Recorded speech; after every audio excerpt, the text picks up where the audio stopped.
This is strange. I'm at an abandoned Victorian Gothic mansion. I know that it is listed, grade 1 listed, but I can't wait to find out the story of why this was never lived in.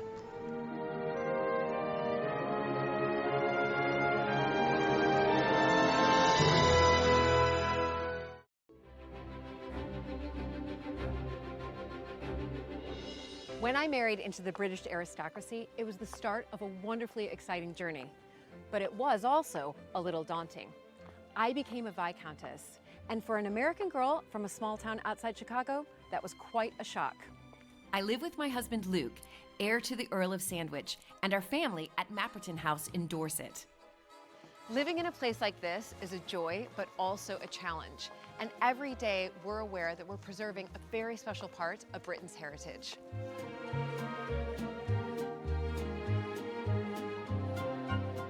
Mapperton has opened up an extraordinary new world for me, and I can't wait to share it with you all.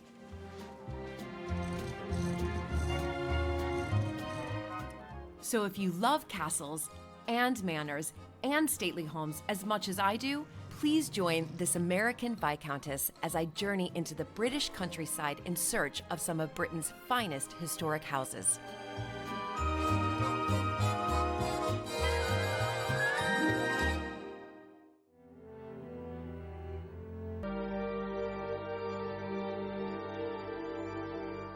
Welcome to a new episode of American Viscountess.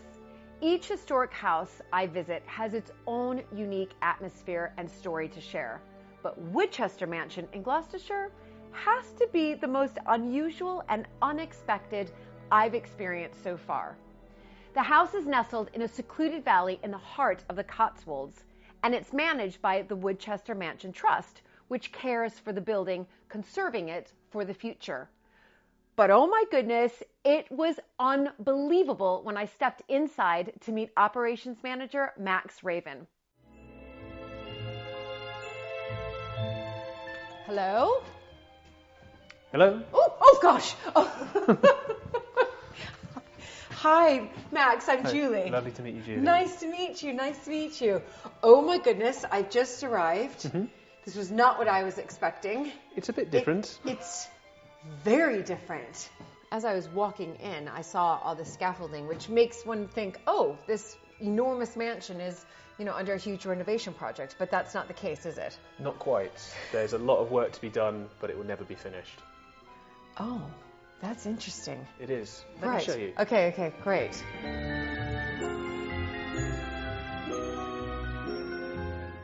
Intrigued, I certainly was. As we made our way around the interior, Woodchester's story began to unfold. So this oh my goodness, is sort of a good example of the things we're dealing with.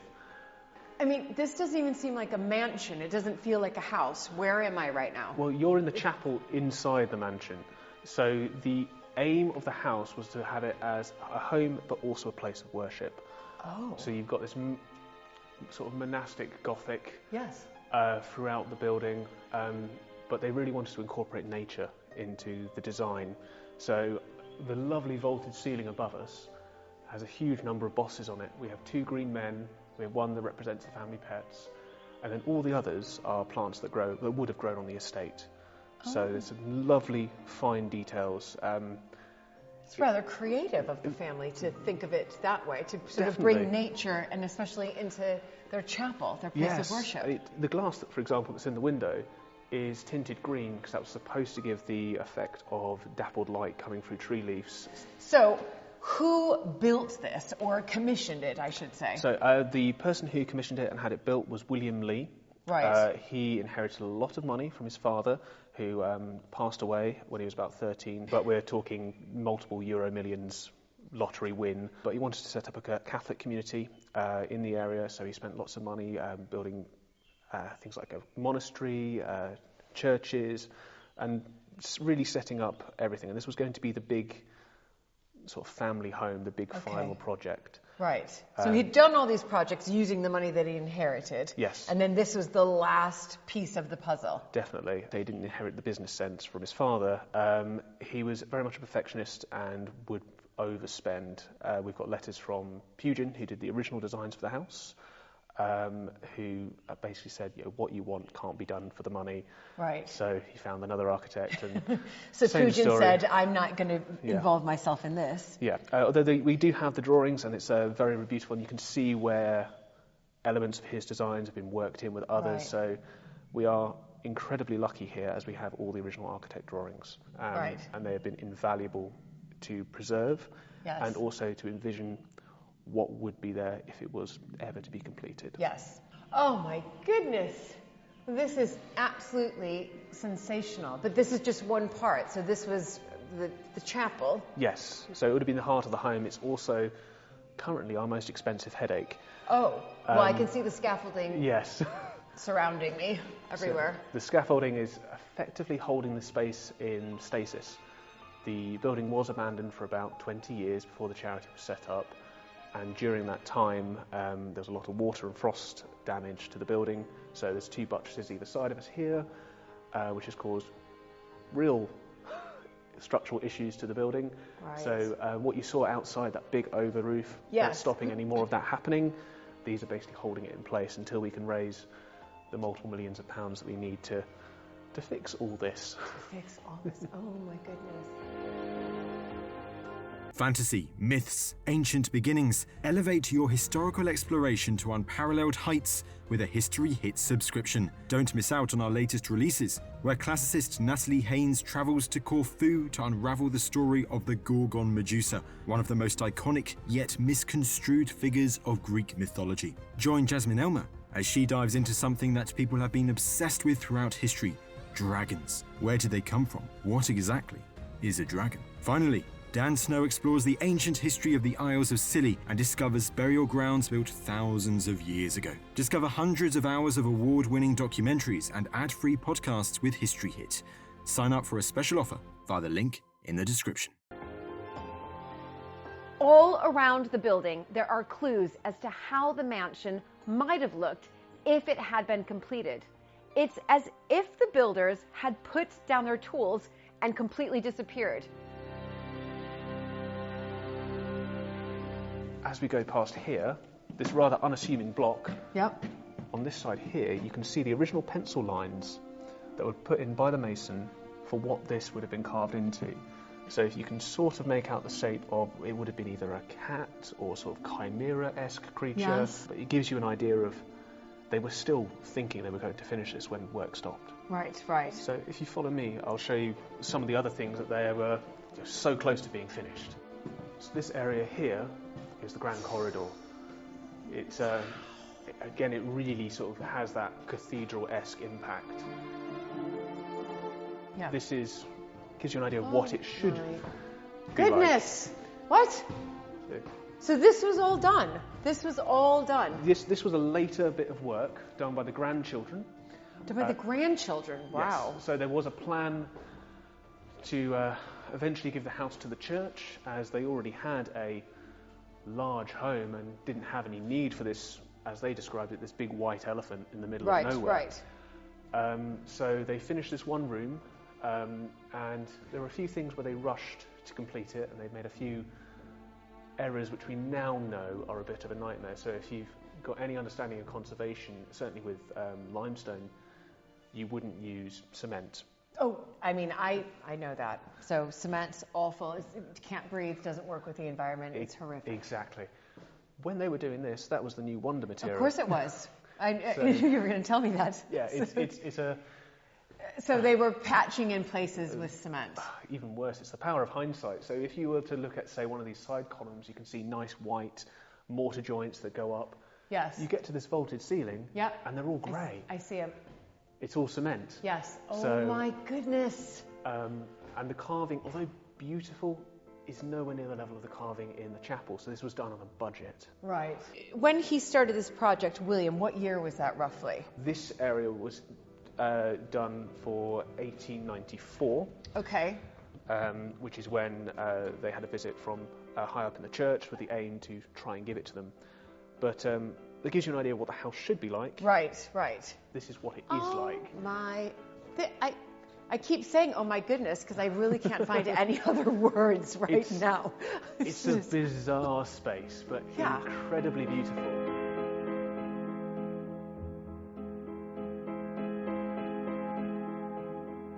So the little roof that's in the corner over here, yes, that's Victorian health and safety. Oh, wait, that's... So just over the little corner spring of stone, that's in case someone drops a chisel or a piece of stone from up above. This room here, then I see doorways and fireplaces dotted around, clearly there was meant to be floors here. Definitely, is that right? Yeah. So if you were to sort of superimpose the ceiling that we saw in the drawing room, the room we just came out of, into here, you get the idea there'll be a vaulted ceiling here. Yes. This would have been the library.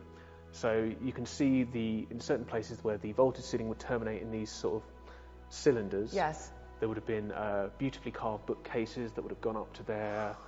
So this would have been a beautiful library. Yes. Up above that, probably bedrooms, family room, bedroom. And then the floor above with the smaller fireplaces would have been either guest bedrooms, children's bedrooms. But you can really see how it's all put together. And he had completed the roof, right? He had completed the roof. So wow. the roof was on. It was very much a Mary Celeste type situation when Woodchester Mansion Trust was first set up. So there were tools left all around. If we go through next door, you can see one or two things that were left behind. So if we look up again, you've got this arch former. Yes. So what room, again, we're missing floors. Yes. But what room was this supposed to be? This would have been the family dining room. Right. So you think nice big table. You've got this big sort of space here, and we think that may have been for like a large cabinet or a massive piece of furniture, but it seems like a strange use of space, if that makes sense. Yes. But all the other bits you see in here, so this set square, which is enormous next to you there. Yes. This massive ladder. It's a little bit too big to make sure your walls are level, and by the time you use that and check it, if something's wrong, you're going to have a few grumbling masons. Incredible. Look at that. There's some lovely things you can see in here that you don't get to see anywhere else, just because at the time it would have just been thrown away. It would have had no intrinsic value. So if we look directly above us, you can see, for lack of a better phrase, trees that are basically sticking out of the walls and running across. This is Victorian scaffolding. So these other sort of pockets in the wall is where that tree, exactly, aka scaffolding, would have hung, if you like. Yes. So those holes are actually called put log holes. Okay. So you literally put log in hole and you've got your scaffold. That would have then been filled in with either carved stone or brick or whatever was appropriate. But you can probably see a good example behind us is where they've used brick in place of stone. So your red brick, which would have been made on site, is far more heat-proof than this Neolithic limestone, which the building is made out of. So they've used that to line all the chimney breasts. It's also a bit lighter, so in certain places where there's like a dividing wall, they've used that to reduce the amount of weight that's coming in. So incredible. This room describes it really well, how well an arch works, with that central point sending the weight down onto these buttresses, which continue out with the gargoyles out on the south side. Wonderful. Isn't this the most astonishing house? As we moved through the rooms, Max explained how the use of the building had changed throughout the 20th century.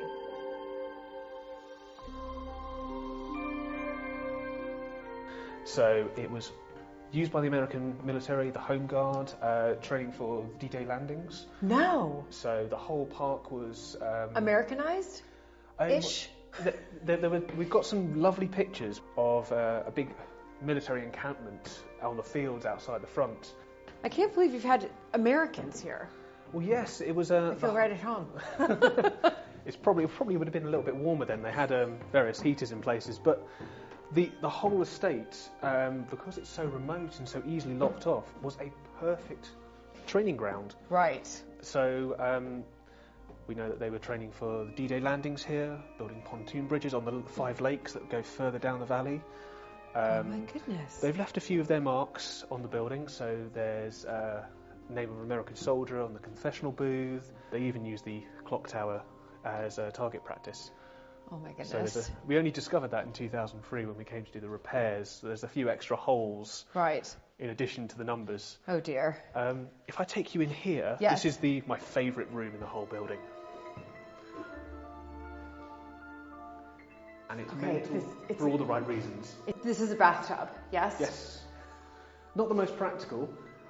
One solid piece of stone, complete with gargoyle bath taps. What? These will all have been controlled by your servants. The other side of that wall, there's a little space. It's about wide enough to put your arm through to turn the taps. But there wasn't they weren't planning any modern plumbing here. There is space for modern plumbing in places. They were thinking about it. So there's actually an example here, you can probably see there. Yes. In various walls there are little risers, so you would have had space for water pipes, gas pipes. So the water would come out how though?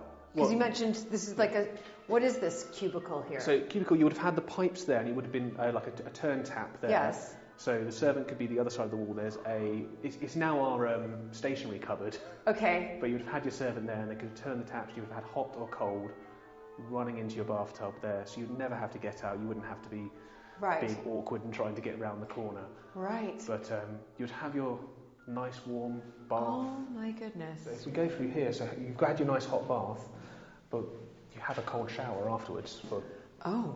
So gargoyles again. The Victorians love gargoyles, don't they? They get everywhere. They are a nightmare with pest control. So in this space, you've got these 2 gargoyle heads. So unlike the bath, where you've got a hot and a cold, one of these, the small little guy at the front, would have been your pool chain. Right. And the big one would have dumped cold water on your head.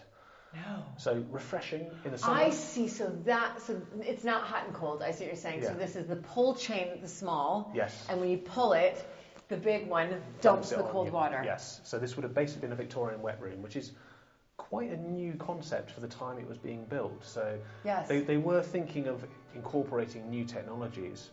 So it's a unique place. And can I just ask, Max, was there only one bathroom completed? Because, of course, in these old houses anyway, you'd usually only have one bath. There was in the house. there is one bathroom, but there are 2 toilets that are dotted in different areas. So the ladies' one is on the first floor, and the gentlemen's one is on the ground floor by what would have been the billiard room if it was finished. So they're spaced out. Right. But this was the only place to get your... This was the only place where the family could wash themselves. Right.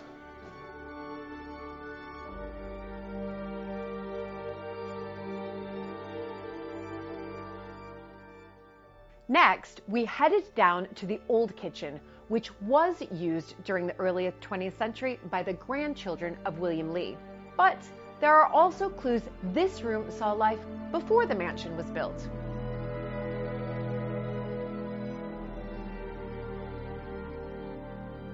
Yeah, I can see here these flagstones, so it's different from anything I've seen around so far. Yes, so this shows a little bit of history that's pre-Woodchester Mansion. So the site has been reused and reused. These come from a Georgian manor house, which was pre-existing when Woodchester Mansion, when William Lee bought and commissioned Woodchester Mansion. Right. So the kitchen and scullery are in exactly the same places if you overlay the floor plans. So you've got so many more years of wear here.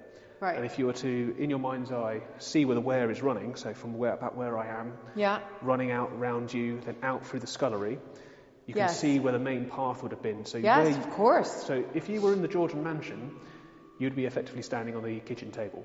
So that's the space there.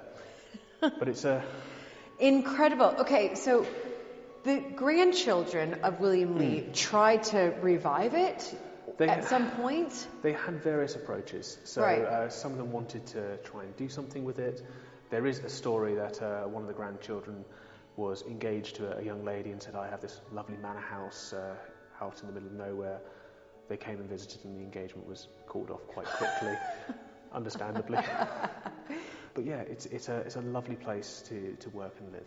So, okay, I'm going to catch you on that last one. To live. Yes. So, you live here? I do. No.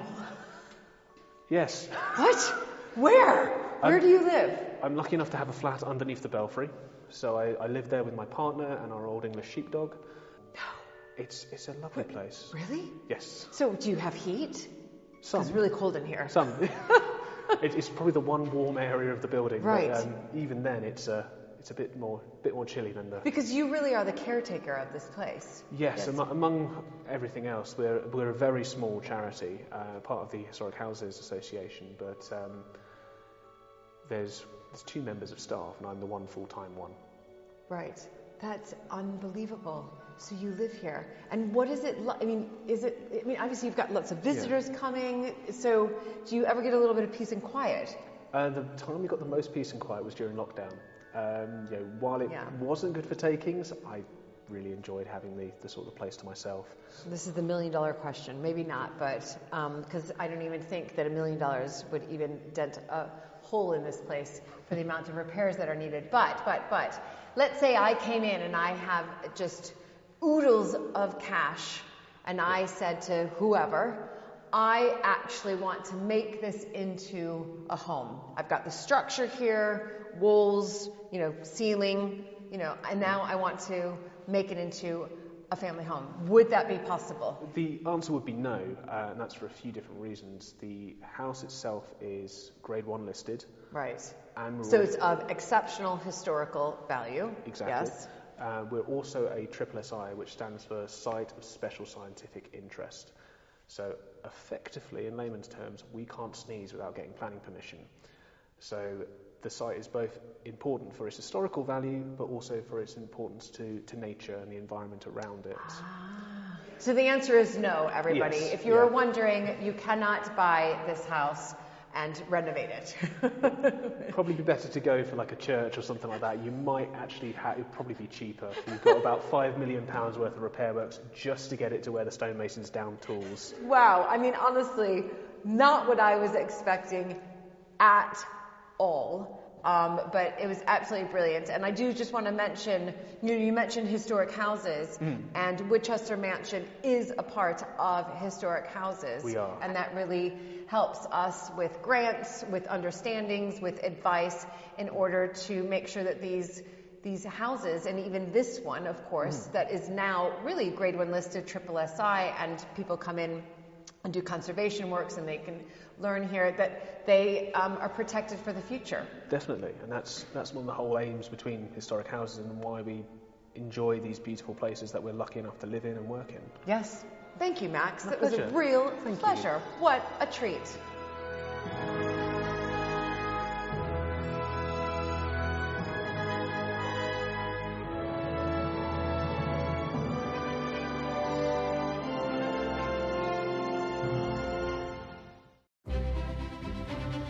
This time on American Viscountess, I'm visiting the beautiful Elmore Court in Gloucestershire. And there is an exciting new project happening here, which is all about getting closer to nature.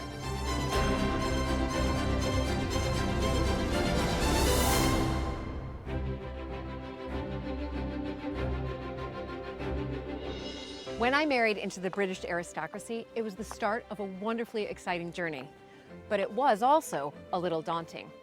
I became a Viscountess, and for an American girl from a small town outside Chicago, that was quite a shock. I live with my husband Luke, heir to the Earl of Sandwich, and our family at Mapperton House in Dorset. Living in a place like this is a joy, but also a challenge. And every day we're aware that we're preserving a very special part of Britain's heritage.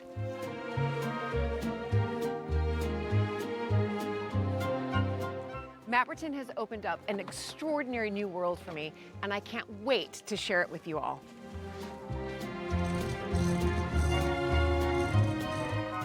So if you love castles and manors and stately homes as much as I do, please join this American Viscountess as I journey into the British countryside in search of some of Britain's finest historic houses.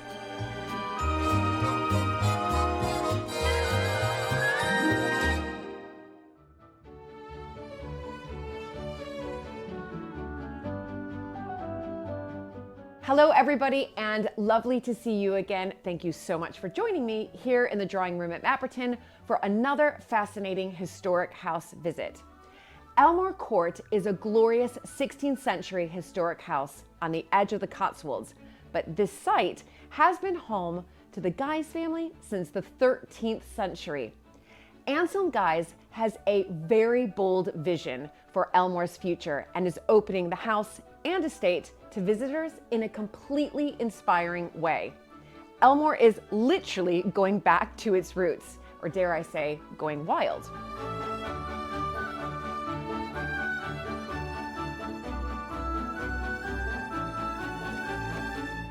Hello. Hi, Julie. How are you? Very well. Nice to see you. too. Nice to see you. Wow. Beautiful day. Thank you for making sure that the weather was We try. okay. Brilliant. But is there a big party going on here? Well, we do weddings. So we've got a wedding tomorrow, and they're arriving later today. So yeah, it's set up quite a big one. Okay, but it's not Saturday. No, So we do weddings Thursdays, Fridays, Saturdays, and most Sundays, and You're bank kidding holiday me. Mondays. Yeah. Okay, so we're- I'm trying to do the maths here, Anselm. So that is, so there's a lot. okay, how many a year is that? We do like 160. Yeah. Oh my goodness. Yeah. 160 weddings a we year. do. So every weekend we're flat out. So Oh it's, my gosh. But that is incredible. yeah, it's going really well, Yeah. and people love it. I mean, this house was built for partying. So. Yeah. So this is sort of where they get married. They walk down here. Yeah, You're I mean, where we've just come in, generally speaking, the wedding will happen here, the ceremony will happen here, and then people will move out into the kind of reception rooms, the drawing room, out into the lawns, and Right. then we've got a purpose-built bunker made out of mud that's completely soundproof at the back of the house where the party, the dinner and dancing happens. So that's kind of like our marquee, and it's completely sustainably built, and it's And people super cool. stay in the house. And we've got 16 bedrooms. So and then we've got a coach house. Okay, I've just spotted some heraldry, coat of arms. I'm Yeah. slightly obsessed. I have probably a weird obsession with these, but I did when I was walking up. I was looking to see if I see the 3 Montagu lozenges. I always look for that to see if we're related. We're not related. Yeah, sadly. I mean, yeah. Not related. Darn it. I mean, you know, these things do happen actually, weirdly. But Yeah. seeing as people get married here is quite nice because those are all families that we've married.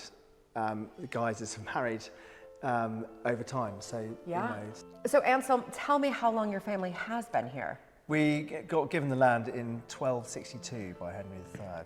So yeah. So I'm just going to do a little bit of maths here. So that's 800. It's getting there. Getting there It's to getting there. I 800 mean, the house isn't the house. The oldest part of the house is actually where we are now, which dates back to about 1580. But the cellars date back to then. Incredible. So there's a hole in the ground, but obviously in those days you didn't, unless you were building a castle or you were the church. Nothing got built out of stone. Really. Right. So, but I've got the actual seal that we were given by Henry III. We had to pay 1 clove of gillyflower to the crown, which is over here on the wall. This is it. This is it, yeah. What? Yeah. That It's is... original grant of the Manor of Elmore by John, son of Hubert de Burgh, Earl of Kent, and Grand Justiciary of England in the reign of Henry III. Anselm de Guise, moi. Right. Yeah, so I'm really old. That's right. You are really old. So Yeah. Anselm then is obviously a family name. It's a family. Yeah. Yeah, so Yeah. there's lots of Anselms. Right. Down. Yeah, and so we've got this amazing family tree that goes back all the way. So Where are we now then in the house? So this is the drawing room, Beautiful. and we, you know, and actually this is great. So when we have events, this is where people come back after the gillyflower, which is we named after the rent that we paid, which is the event space. They come back in here, and this is kind of, so there's quite a lot of fun. It happens here. It's like 2 in the morning. Beautiful. And we've got a bar at the end. Can I go to check out that bar? Yeah, you should crack it Oh open. my goodness. And also just, is all this original? Yeah, I This mean, is all original, yeah. I mean, obviously this isn't original. Yeah. I mean, it would be great, wouldn't it? Yeah. But yeah, so beautiful carvings all around. Just absolutely yeah, and it's fantastic. Beautiful. Okay, so just really quickly, so I can get my head around. So I know land was granted by Henry III, and then who built the house? Which one of your ancestors? Well, it's not an easy one to answer that, because it was done. It's because architecturally, it's quite unusual because there's lots of bits that were kind of added and subtracted. Right. So there's not one person really. Yeah. The person who did the most is actually was in the 18th century, which we know about, which is William Vernon Gardens, my great-great-grandfather. Okay. And of course, I've built loads too. Right. You know. You built this bar. I built this bar, importantly, and then the gillyflower and all the rest of it. Right. Okay. So, yeah, and you're building tree houses. We're building tree houses, yeah. So fantastic. So I'd love to go chat to you about that. Yeah, I mean, that's kind of, I mean, funny enough, I'm really into sustainability and trying to do something different with the environment. So when I first inherited, all the land was in tenancies. Yes, so yes. I couldn't do anything with that, and I needed to make some money because there's loads of inheritance tax and the house is falling down. So the only thing I could really sweat, if you like, was this house. But since then, that was 10 years ago, land has come back in hand. Right. And I'm doing a rewilding project, and we're doing a load of regenerative agriculture. Yeah. Which is kind of different to this, and I wanted to have an interface where our guests, the hospitality side, could kind of interface with the natural side of what we're doing. So we've built a load of tree houses, which have just finished now, which is really exciting. So I can go see them? We can go and see them, yeah. Let's go and see them. Okay, brilliant, brilliant, brilliant.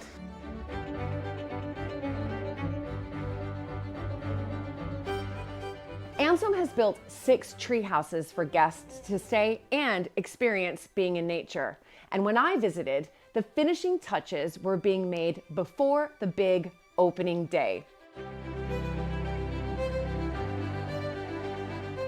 Now I'm hearing some noise in the background. So is that the treehouse noise? Yeah, so we're very, very, very close to finishing. It's all a bit stressful right now because this weekend we've got our first reviewers coming. So it's kind of got to be ready for Saturday.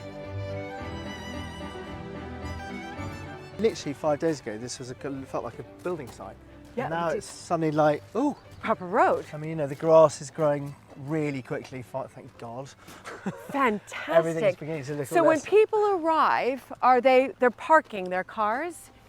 Yeah. Here?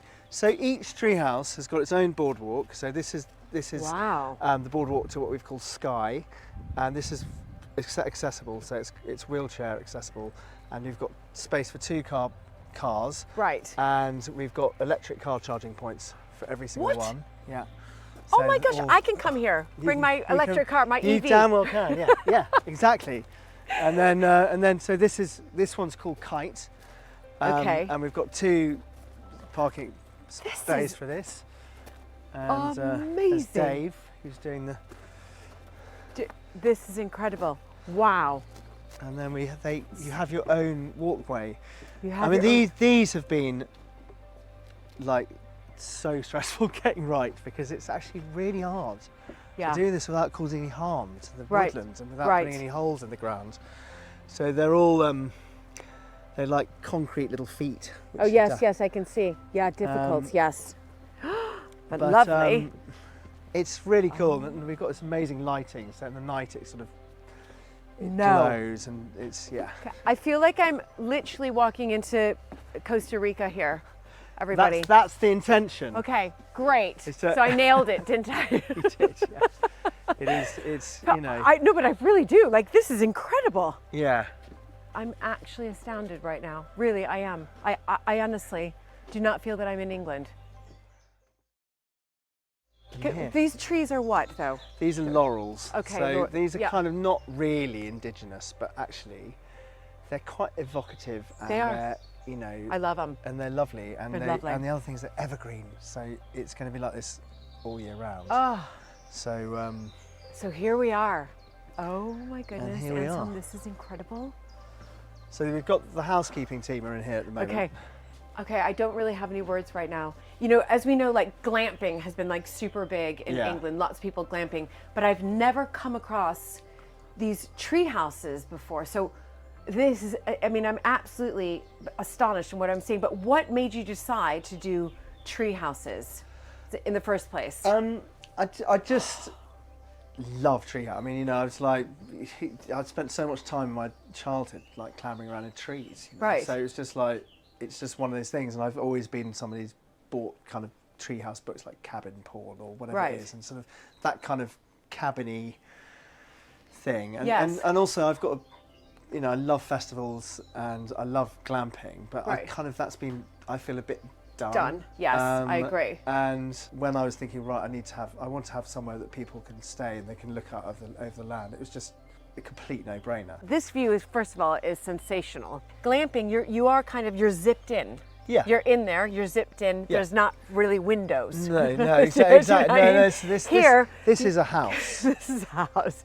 up in the trees. I mean, Yes. it's not really. I mean, really strictly speaking, we haven't built it round a tree. It's a building on stilts. You know. Yeah. But I mean, you know, and the way it's built into the ground is that it's got screw piles. There's no foundation, so we've caused very little damage to the actual environment it's in. So it's very sensitive. We built it with really sustainable materials. We tried Yes. to get everything that we can. It's not been possible to do that completely, but I kind of wanted it to be that. So the kitchen's outside, so you have to kind of engage with the elements a Right. bit. We're kind of forcing people to. Yes. Even though there is an oven and a little mini kitchenette in the kind of indoor bit. Okay. So we want people to kind of, even in the winter, put a jumper on and get the fire going. And, Right. Yes. you know, Look at blanket up and, Yeah. you know, and get involved. Yes. and kind of And experience. be in nature. And be outside Yes. and not cuddled away in Right. a fluffy towel. Yeah. Though there is a fluffy towel. So it's And a fluffy bed. Yeah. And there are some. Of course, it's comfortable. It's comfortable. So you know, I just love, and I love contrast. I love contrast. I love, you know, because these are quite, the way we've designed it is quite clean lines, quite Scandinavian. Yes, it is. And Very. it's quite contrast against the kind of, you know, organic explosion of what's happening around it. So It's beautiful. And then also, I love that the bath is there because you can have sort of this beautiful bird song surrounding you Yeah. while you're running a hot bath. I mean, if Exactly. it were me, it'd be a cold bath. But just listening to the bird song, breathing in yeah, the and air, being and out here, and with this view, and with taking a this bath. view, and we've done a wetland scrape, and we're hoping that the abundance of the birds and the bees and all the rest of it will just be more Yes. and more of a cacophony over time as what's happening out on the land. Well, yes, develops. yes. Well, of course, and that's part of your rewilding projects because Exactly. we know that, you know, with the rewilding project comes this increase in biodiversity, which means an increase in birdsong, in bees, in Exactly. the invertebrate, Yeah. and all of that. Yeah. Oh my goodness, this is wonderful. Can I just go back to the beginning here? How long has this project taken to get off the ground? The tree houses in particular. I started when I kind of decided I'm going to go for it was in 2020, Right. And that was because of the pandemic. I'd been thinking about it. It was like I've got to get on with it. It was kind of like an idea, but Right. So and that was because the wedding business was so badly hit by the pandemic. I was like, I need more strings to my bow, and also what we're doing with the land, I just want to get on with it because I kind of felt like the pandemic was us meddling with nature and look Yes. what happens, you know, blah blah blah. So it's been, from actual decision, it's been like three and a half years or so. Yeah. Incredible. Listen, Anselm, I'm just going to sort of take this all in. I mean, this is what you Yeah. want people to do, right? Yeah, just be quiet, be still. Just be quiet and be still. Yeah.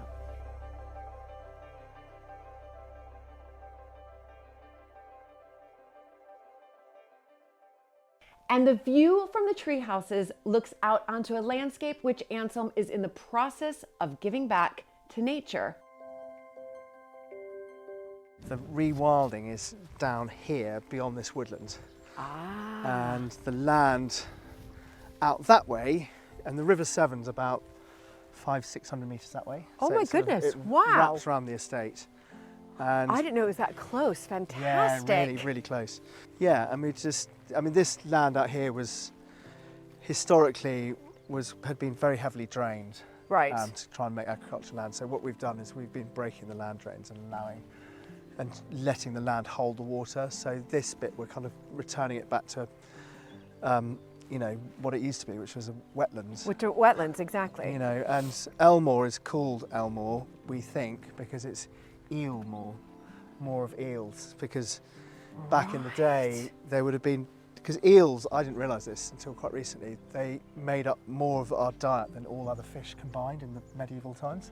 Oh my goodness. So this would have been like a hive of activity and Yes, full yes, of of eels course. and all the rest of it. So, and of course the eel story is amazing as well, because what we're doing here is by improving eel populations, because of the fact they go to the Sargasso Sea, we're impacting on the biodiversity that's happening in the Caribbean Sea, which is, so there's this kind of amazing, Is incredible. This is exciting link between, Yes. you know, doing one thing here can have an effect on something and something on the outside else. of the world, you know.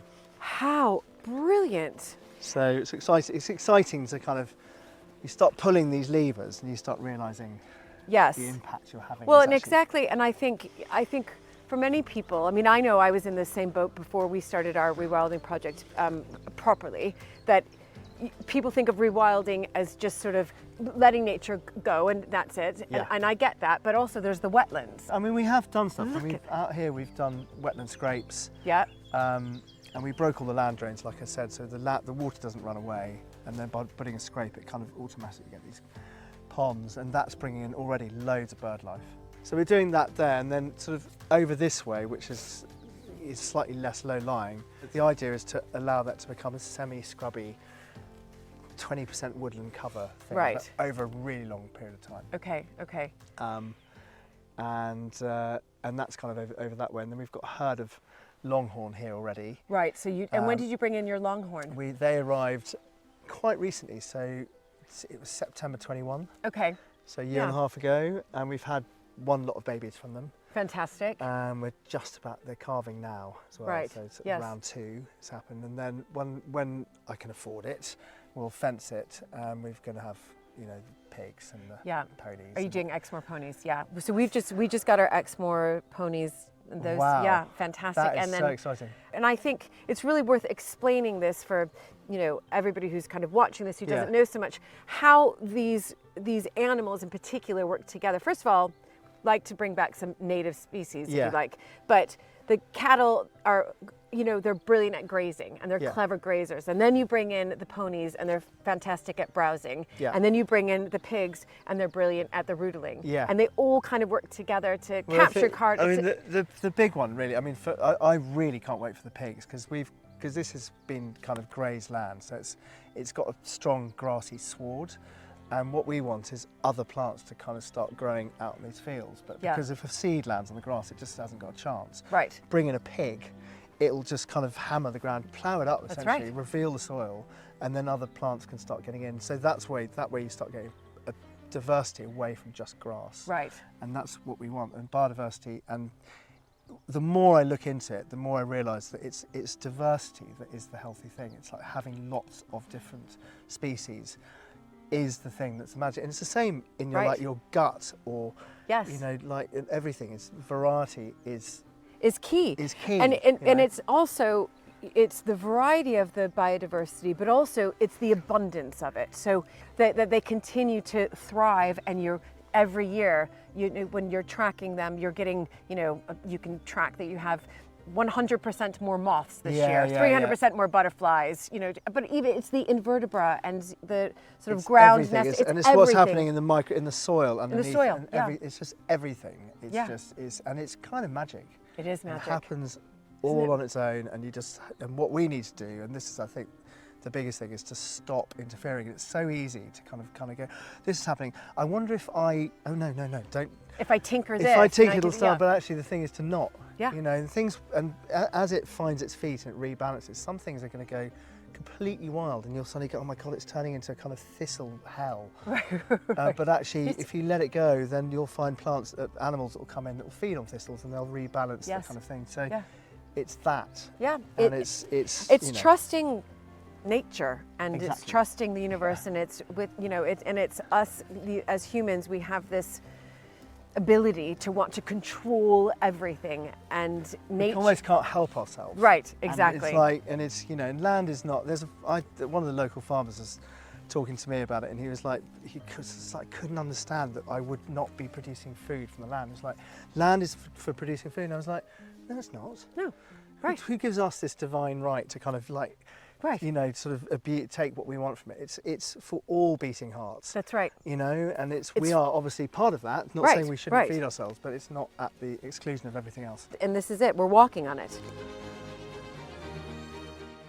It was absolutely fascinating talking to Anselm about his rewilding plans and to see those amazing tree houses. What an incredible place.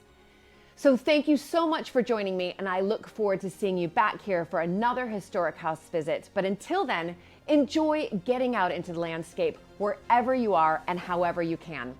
Bye, everybody.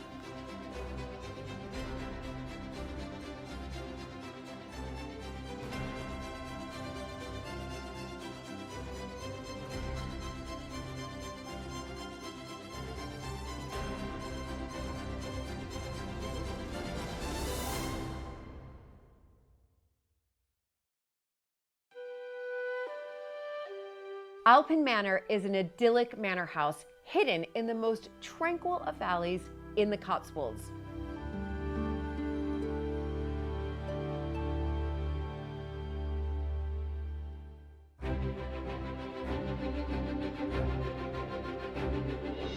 When I married into the British aristocracy, it was the start of a wonderfully exciting journey, but it was also a little daunting.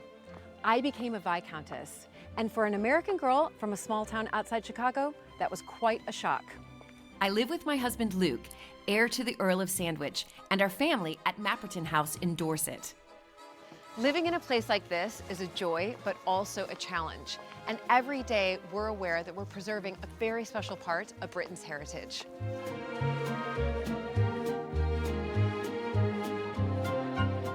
Mapperton has opened up an extraordinary new world for me, and I can't wait to share it with you all.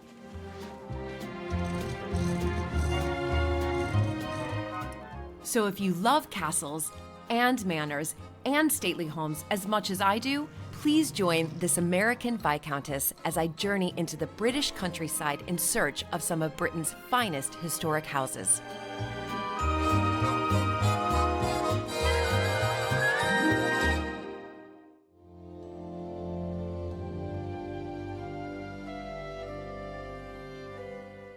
Welcome to the drawing room here at Mapperton.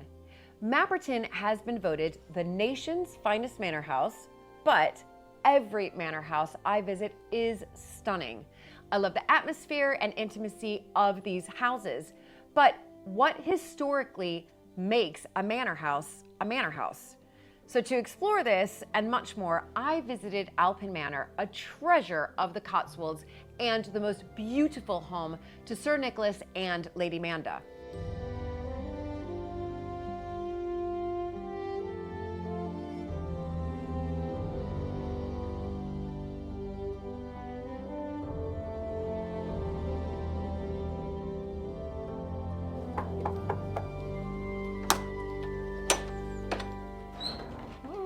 Hello. How are you? So nice to see you. So nice to see you. Hello. How are you? Lovely to see you. Wow. Goodness me. I had to really pause as I was coming up, looking at just the lovely view that you have here. So we have these steep hills. A lot of the Cotswolds are rather a plateau and featureless, but here it's very dramatic landscape. Yes. And this we call the Great Hall. Not all that great, but Yes, it so- is the centre of the house. And what seems odd to some people is you come in at the lower end of the hall, off centre. In early houses, they have this thing called a screens passage, which is where that beam stops short, or the beams with this big bearing beam. So, and that seems to date back to almost like people living with their cattle in a house, you know, Right. a long house and the animals on one end, and then and then in the Middle Ages, maybe the lord of the manor was here with tenants and they slept on the floor. Right. And then gradually our modern ideas of houses develop where you have private parlours, apartments, drawing rooms with drawing rooms at the upper end of the hall. And the lower end of the hall was where all the kitchens, service rooms, buttery, pantry, funny Right. names like that, that end. And here this elegant door case was built in 1719, so hundreds of years later. You've got an idea, it says in the accounts, to two Italian pillars. Oh my goodness. So you get the Renaissance coming to the Cotswolds about 250 years after it had finished in Italy or something. If we were to date the Great Hall here, what would we put this at? Well, it's interesting that the walls are probably from what you can call the medieval house, and then the ceilings put in exactly 1521, because you can date the beams by drilling into them, and then you take the profiles of the tree rings and match them up with others in the laboratory under a microscope. So it was probably built within a year or two of 1521, 1523, and that marries in with literally the marriages of the family. We knew that there was a marriage then, and they would come in perhaps a bit of a dowry from the wife. Right, yes. And then sort of let's upgrade the house a little bit. And it's been untouched since, really. That it adapts very well to our living today. I was saying that we arrived here just with one child, 2 dogs, 2 goats, and a baby. But now we can't fit around the dining room table because we extend it when the whole We'll family's have to here. have We've 2 got like 28 that. people. Right. So we get another one in. Including Yeah. babies. We got Right, fantastic. But of course, then, this is then still a very much used and loved Very room much, in the yeah. house. Yeah. and very adaptable. Probably the most, yeah. apart from the kitchen, the most used room in the house Right. when we're all together. Fantastic. And I was saying how they probably had the court leet of the manor here as well. They were official places, these manor houses, and the lord of the manor would have presided over a little court, Right. trying all his Just servants right and here. just, Incredible. Just right here through the ages.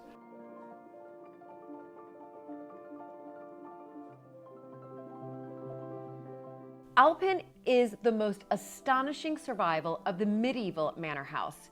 In the 1920s, it was sold for the first time in 800 years to visionary architect and follower of the arts and crafts movement, Norman Jewson.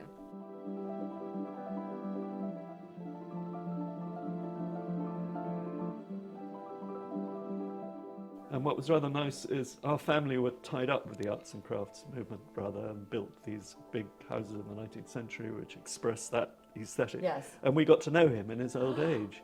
So when he died, aged 92, he left various things that he wanted the house to have, like his settle that had belonged to Ernest Jimson, his master, and various sconces around the fireplace. And the plasterwork is very typical. Can you see Yes, the of course, reveals yes. of the windows? Yes. They did these little just sort of touch of its own time. Each room at Owlpen has its very own special atmosphere, which echoes the historic changes made by each generation.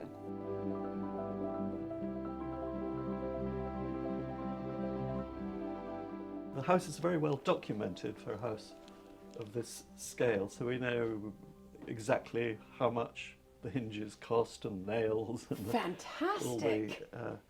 and it cost £2.13 and 6pence to panel this room in 1719.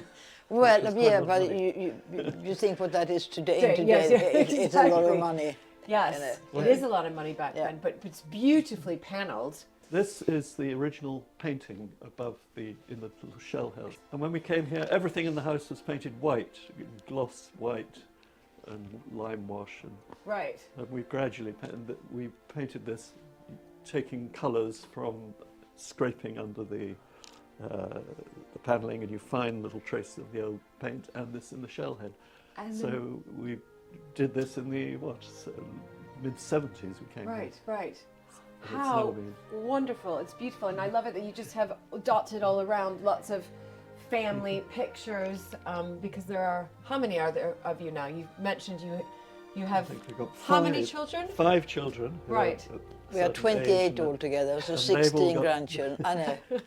on Well, average. you know, you with your 4 children might get that I know. That's right. I could, yeah. joy to come. Exactly. Well, wonderful. This is absolutely stunning just to see just the difference between, I can see a real difference and feel a real difference between, of course, the Great Hall and that period, that 200-year period. Yes, stepping Yes. into here, just one step in, and I'm in a different, It's 200 different. years later.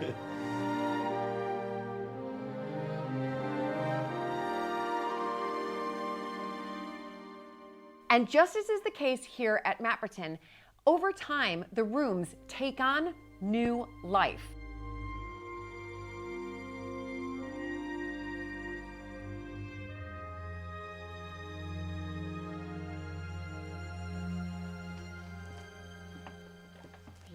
beautiful. Absolutely beautiful. So tell me, what do you use this room for now? And then what was it used before? Well, I mean, family dances in here. Roll back the carpet. Yeah, yeah, literally. 28 of you. Yeah. New Year's Eve, everybody starts dancing. Oh my. Little ones too. You know, Little ones, yes. Oh yeah, definitely. Yes, all your grandchildren. Yeah.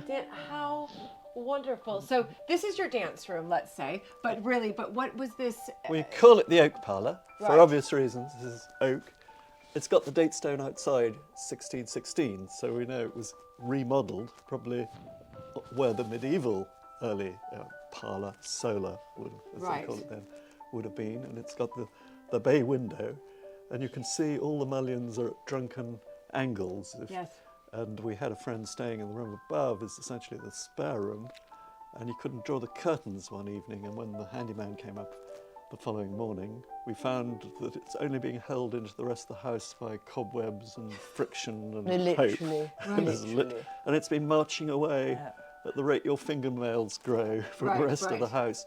And you can see, for instance, my great-aunt's bell pull thing. There are no servants to summon now. By the time, with a 5-foot drop, it's 3 inches away from the wall, just at the bottom there. So all walls in the house are at angles.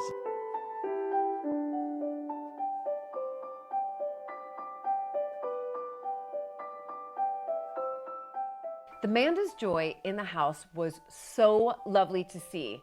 Owlpen has such a wonderful and warm feeling. It is, of course, a home with family at the heart, and the Manders were the first family since the 18th century to raise their children at Owlpen. On a slightly overcast spring morning, but determined to embrace the British weather, we sat in the stunning garden where I met Hugo Mander, who is guiding the manor into the future.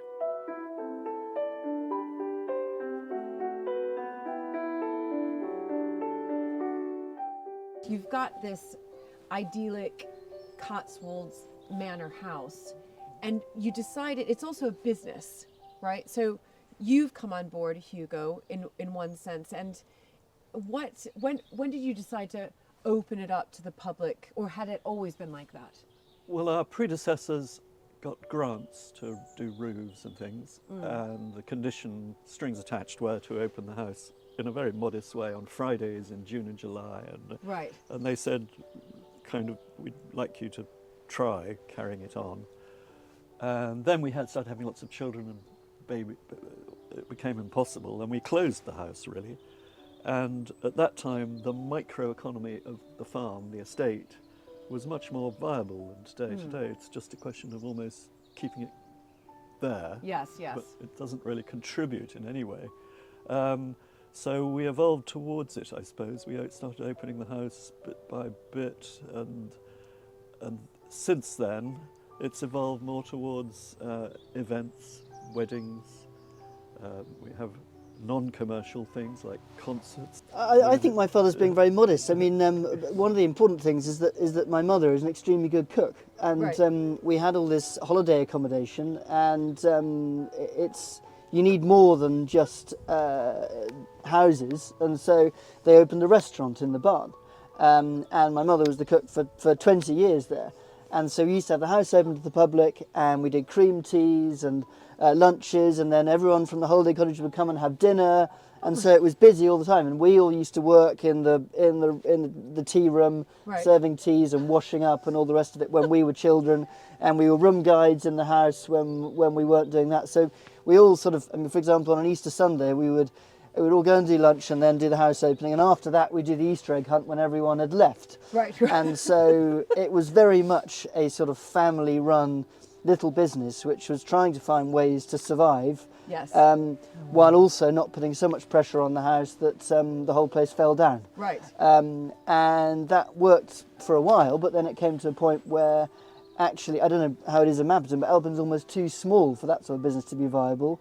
So we sort of pivoted into private events, many of which are weddings, because this place, as my father was saying, it lends itself to private parties, and the farm is basically unviable now, but it means that you've got this great sort of shelter belt. People can come here and be private and have a lovely weekend here and have a great time in the barns and the gardens, and that works really well and use all the accommodation.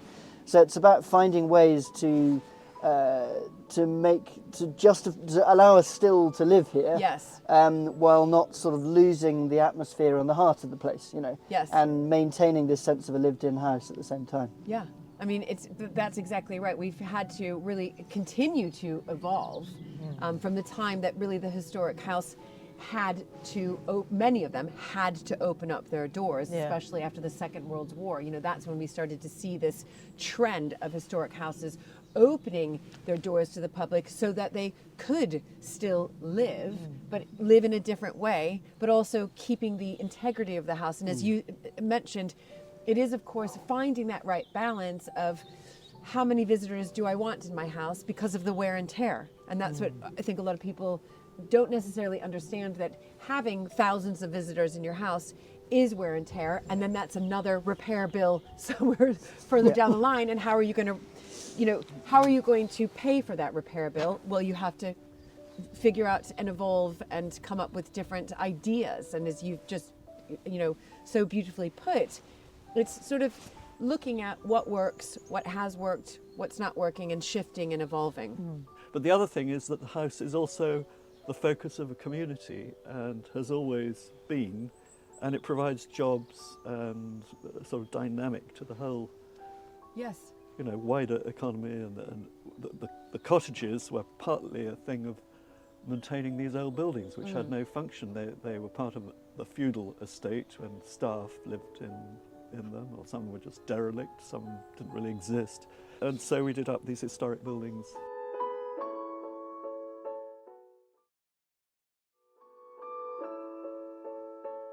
Nowhere Else Better describes how a manor house was at the center of a community in centuries gone by. And today, the historic elements of manor life at Owlpen have provided all important business opportunities.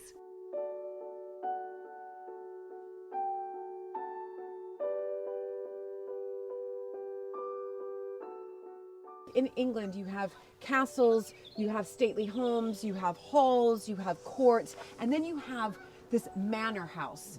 And what exactly makes up a manor house, the elements around Well, I the think manor it's a very house? ancient thing. With the Norman conquest, it was the Roman villa, and it was actually a unit of administration. This is what's called a gentry manor, which meant that the lord of the manor lived here. The feudal overlords were in the big castle nearby, Berkeley Castle, and they had their own court. There was a manorial court, and we have the court rolls telling of fines that they administered, and if somebody inherited a tenant farm, they had to pay what was called heriot to the lord of the manor, which was like the best cow or something like that. He'd say, sorry, I'll have that, and all that kind of thing. So it was a legal system as well as just a name. And I think in this part of Gloucestershire, the manor house is often called a court. And this, I don't know whether people really, the manor was the legal thing, really. Right, and then here we have the church, the barn, the mill, the open fields on the tops of the hills, and the cottages. All the elements of the manor are here, including the courthouse, which is a little building on the west side. I think the thing that makes Owlpen also interesting in that context is that if you stand on the lawn looking at the house, you can see the courthouse, the mill house, the farm. Everything that makes the manor is still here. The church, and also in business terms, the barn. And of course, barns, whereas before they were just places where you would use it for threshing or storage. Now they're crucially important to these sorts of places because they are events venues, and you can repurpose them as something completely different. And now they're great for, if you think of the wassails people used to have in barns, now it's weddings and discos and conferences and all that sort of thing. So they serve a modern purpose. So the traditional medieval manor has sort of morphed into something completely different, but it still looks very similar to how it would have been 500 years ago, which is quite fun. That is perfectly put. And I think also it's expressed in the architecture. So this isn't, although it's described as a tiny manor house, a farmhouse wouldn't have been allowed to have, say, a bay window or an oriel window. That was definitely an expression of status. Yes. And your coat of arms on the front of the house. You see, the farmers didn't have coats of arms. It was expressed itself as, we're It's not a huge house by country house standards, but it was definitely the house Right, yes. for miles around. Yeah, and it has the markings on it to say, I am, you know, a powerful house. Relatively. Exactly.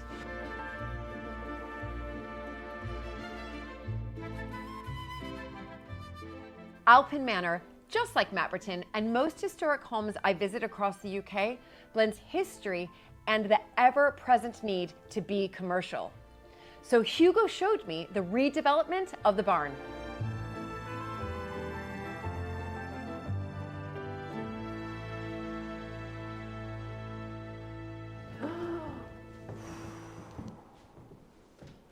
So this is the cider barn, Oh my goodness. which is a sort of misnomer. I mean, but in medieval terms, this was essentially the warehouse of the estate. Right. So it was the threshing room. There would be an open wagon porch there. You'd have a through draft, and they'd bring all their produce in there, especially the wheat, and they would thresh it and produce their grain. So that was the first purpose of it. And we know from the dendrochronology dating that these cruck trusses were put up in 1446. Oh my goodness.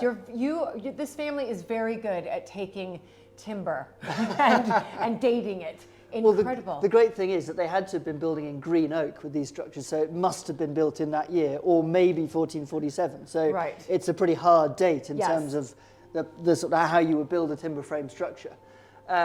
There would have been, you can see here, these sort of cross braces going across, so people Yes. were much smaller then. It would all be quite squat. Oh yes, I see, yes. And it's obviously survived. Yeah, That's exactly. what's incredible, that it has survived since 1440.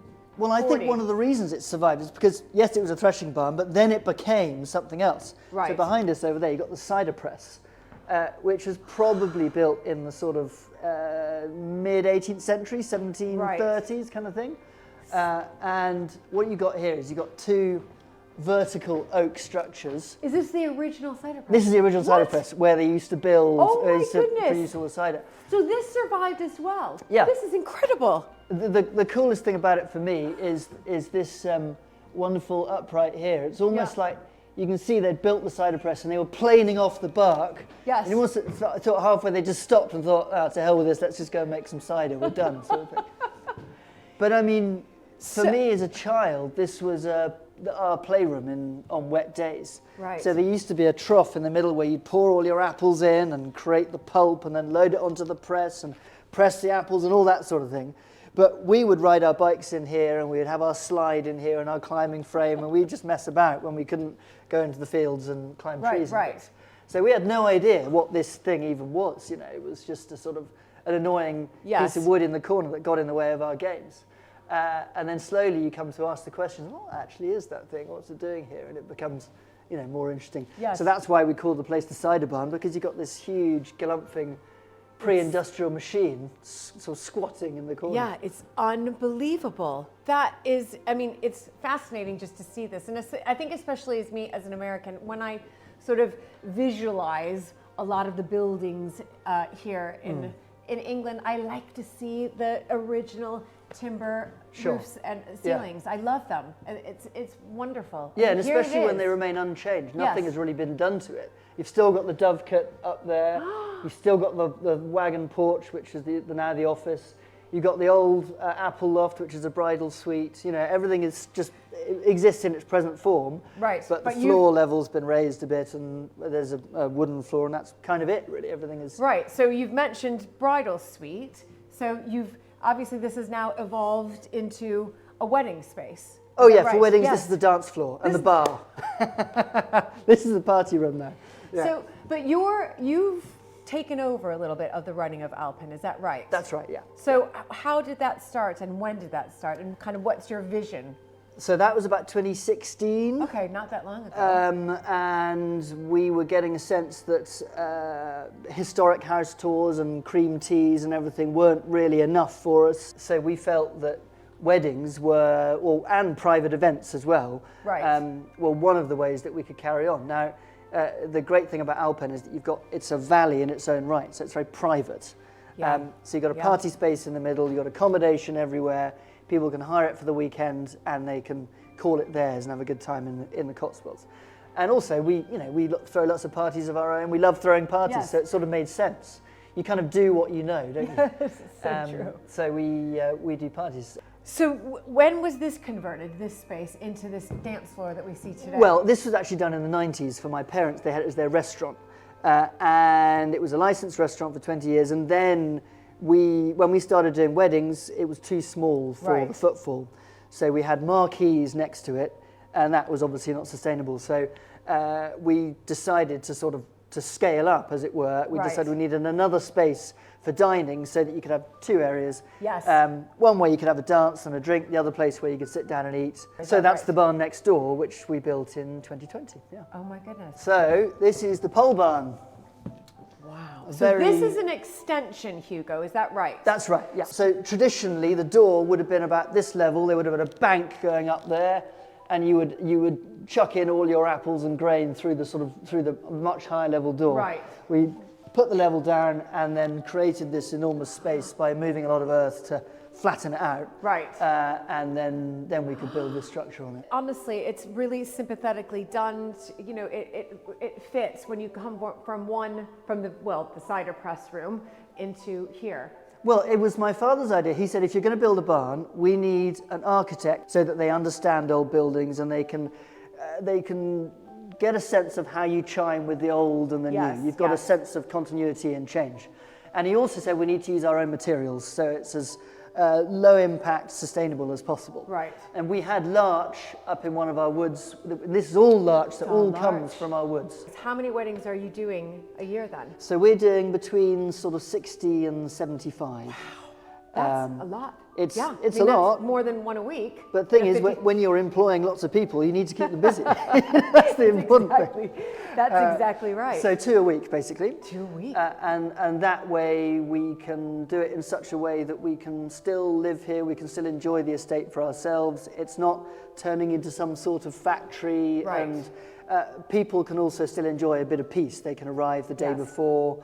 They can decorate, welcome their friends to the cottages. They can spend a whole day here on their wedding day and the next day afterwards. Right. And we felt that was an article of faith because that's how I got married and all of my brothers and sisters got married in that way. Right. And we had this sort of idea on our weddings that what we would do is the next day, everyone's feeling a bit sort of, green around the gills, all go down to the lake, have a barbecue, jump in the lake and have a swim. That was the sort of the ideal for it. Yes. And that's exactly what people do now. So it's great seeing them carrying it on. Because you have, of course, you've got holiday accommodation here. Yeah. So the wedding party and guests can all stay on the estate. Yeah. But then you're mentioning a swim here. Yeah, so we've got the mill down there, and beyond it we have the mill pond and a lake beyond that. So the idea, it's all spring-fed lake, so it's very clean water, and people can all gather around, do whatever they want, and then jump in when they want to freshen up. But it's such a pretty place to be married and also, of course, to live. I mean, this is the Cotswolds, just so idyllic, picturesque Britishness. Strangely, this part of the Cotswolds it's the folded valleys on the escarpment, so it's the lesser known part of the Cotswolds. Sort of undiscovered Cotswolds. Exactly. Wonderful. Well, I think it's absolutely brilliant what you've done, and if I didn't have Mapperton, I'd recommend one of my children to be married here when the time comes. Exactly. Not for quite some time, I hope.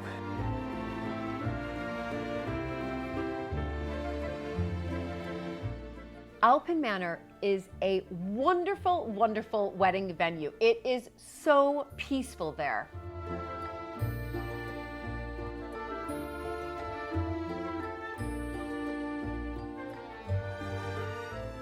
Thank you so much for joining me once again for this historic house visit. What a treat it has been. Before the end of my time at Owlpen, I took a peek inside the beautiful church just behind the house and a focus of family life.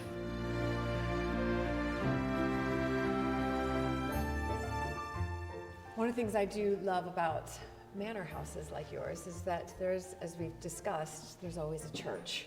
The little church stands behind the house, but it's also medieval of origin, but been completely rebuilt by the Victorians, except for the font, which was found being used as a cattle trough on the farm, and then they re-erected it, building this baptistry. I was christened in this farm. No, were you really? I said, wasn't I? I think Yes. I was. Oh my goodness. 4 out of 5 children are married, yeah? Wait, 4 out of 5 of your children married here. Yeah. Hugo? Yeah. Yeah. And wow, christened here as well? Yeah. My goodness.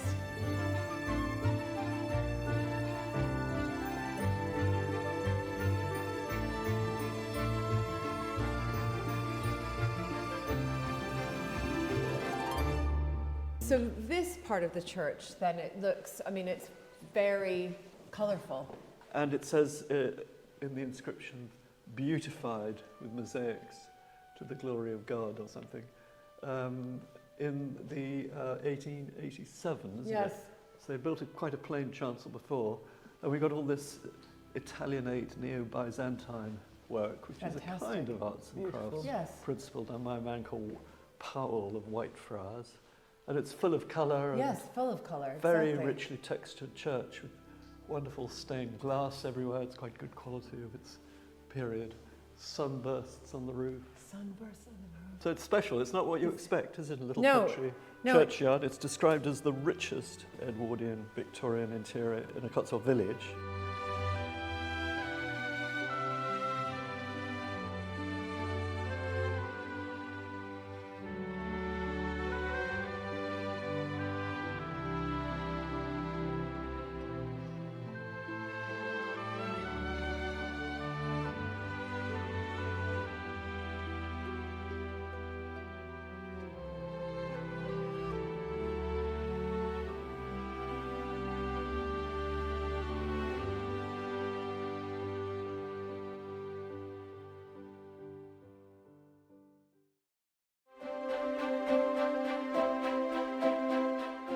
I'm here visiting my friend Lady Cara Willoughby and her spectacular house, Birdsall House, here in Yorkshire.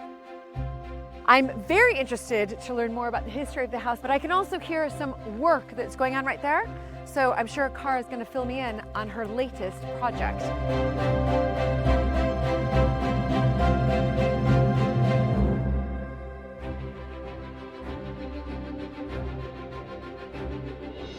When I married into the British aristocracy, it was the start of a wonderfully exciting journey. But it was also a little daunting. I became a Viscountess, and for an American girl from a small town outside Chicago, that was quite a shock. I live with my husband Luke, heir to the Earl of Sandwich, and our family at Mapperton House in Dorset. Living in a place like this is a joy, but also a challenge. And every day we're aware that we're preserving a very special part of Britain's heritage.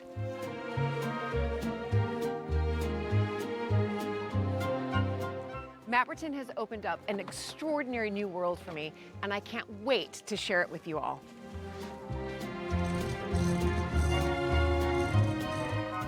So if you love castles and manors and stately homes as much as I do, please join this American Viscountess as I journey into the British countryside in search of some of Britain's finest historic houses.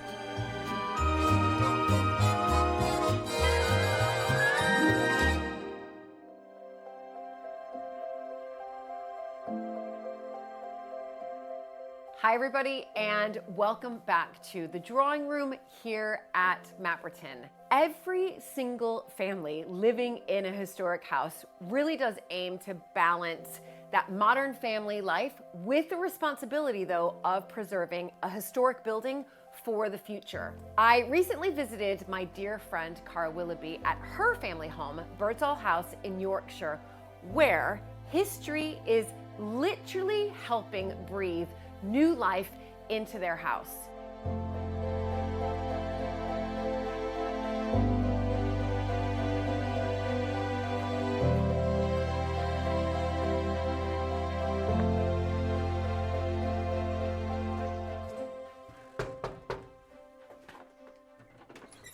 Hello!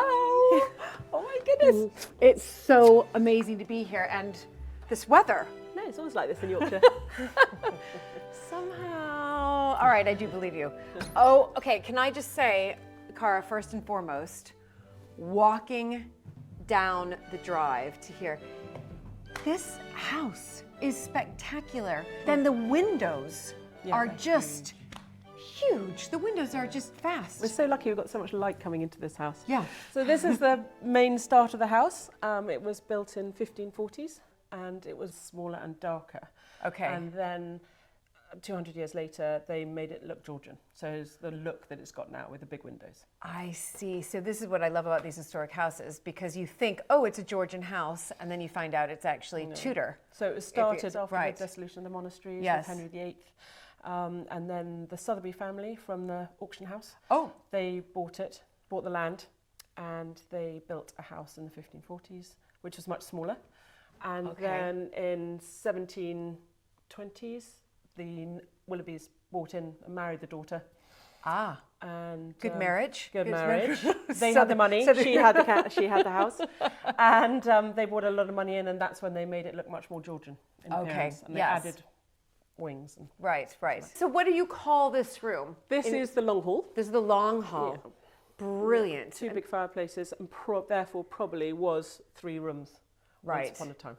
When I was walking in, obviously it is vast. You've just said that this is sort of the original part, and then it was added on, because there's almost like 2 different wings on either side. Yeah, so one wing was 1775, 1800, and that has the oval room and the ballroom in it. And then we've got the dining room was added in 1873. Right. That side. Okay. So luckily they built it all looking the same, with the same look. Rather than making it very Georgian and then very Victorian. So it ends up looking very symmetrical now. Yes, it does. I mean, it's beautiful. So you have a ballroom. We do. Could you go and find it? I want to see your ballroom. So we have an unbroken line of portraits from 1570s. So we can tell everyone who they are and who they're all painted by. All the way down. Unbroken. What? Unbroken? Yeah. You're kidding me. Okay, so who do you want to start with first? I don't even know where to begin. Where do you begin when you have this many ancestors hanging on the wall? The ones that, the oldest ones are through there. Incredible. The whole lot. All Willoughbys. All Willoughbys. But I love the fact that this is just a younger son. They couldn't be bothered to work out who it was. That's brilliant. A younger son. Oh, those poor younger sons. They were never really given much thought, were they? So this is spectacular. So this is the oval room, and these are the oldest portraits. So this is Elizabeth Willoughby. Right. And her husband, Francis Willoughby. Sir Francis Willoughby. Okay. And they built a huge family home called Woollerton Hall in Nottingham. That's where the main family home was. Okay. So the Willoughbys technically come from Nottinghamshire. From Nottinghamshire. Yeah, exactly. Okay. So it was a younger son that married the daughter, the Sotheby daughter. Right, I see. So and then you ended up here. So the main house was sold in 1923 due to double death duties. So we don't have that anymore, but then that was, and many other estates were sold, and then we've ended up here. Right, the double death duties. Yeah, 80%. 80%, so unbelievable. It's big, especially when you just lost the people whose death caused the death duties, you just lost them in the war. So they gave their lives, and yet you were still taxed on it. So it's a bit of a double blow. But that's what happens. So that's what, in order to help pay for the wars. Yeah. Exactly. Unbelievable. So what was that house called? The original Hall. They built that. These guys built it. They made their money on coal. Started off about 1200s. Made their money on coal, and that's how they built Woollerton. Interestingly, he was brought up by his maternal uncle, who was the father of Lady Jane Grey, the 9-Day Queen. So they were brought up together as brother and sister, although they were first cousins. And then, obviously, when Lady Jane Grey was put on the throne, the Willoughbys went slightly out of favour once she lost her head. Right. So that didn't work so well for them. I think so he's then quite he handsome. I think he looks really mean. No, I don't know. There's something, I don't know. No, I don't think he was a very nice man. Oh, okay. I think he was a bit of a meanie. Oh dear. Okay, whoops. But they had 8 daughters. So suddenly it was like, oh no, what do we do? So their eldest daughter was called Bridget, who's over there, and she took on the house, and she married her second cousin, who was the legitimate heir, because girls couldn't, of course, inherit. So the couple opposite are the 2 who took over the house. So then it goes down and down. And then it goes down and down. Oh my goodness. They're lovely portraits, though. They're in brilliant condition, I have to say. But yeah, I don't know. I kind of like him. I like her. I think she looks more fun. Well, she's got good clothes. She does this, yeah. And she has brilliant clothes. I mean, look at that. It's completely embellished. I mean, I think her daughters fought over her clothing when she died because it was so covered in jewels. Well, I would too. Yeah. So oval room. Oval room. Yep. And then ballroom. And oh my goodness.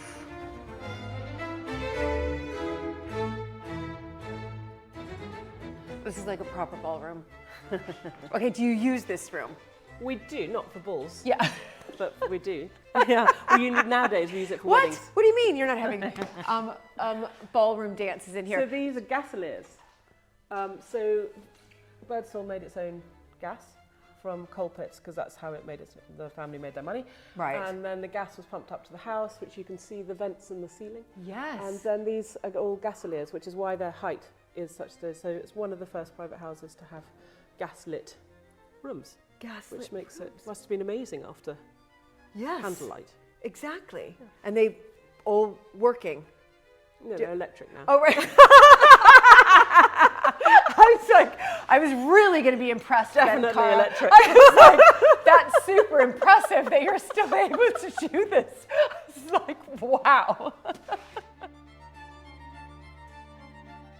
So we now do events here, and part of those events we do weddings here. So we'll do about 15 weddings a year, and these rooms are used for wedding breakfasts, or they're used for concerts. We have classical concerts in here throughout the year. We've got a play going on around the gardens at the moment, so they'll be using it. So it's used for all sorts of different things.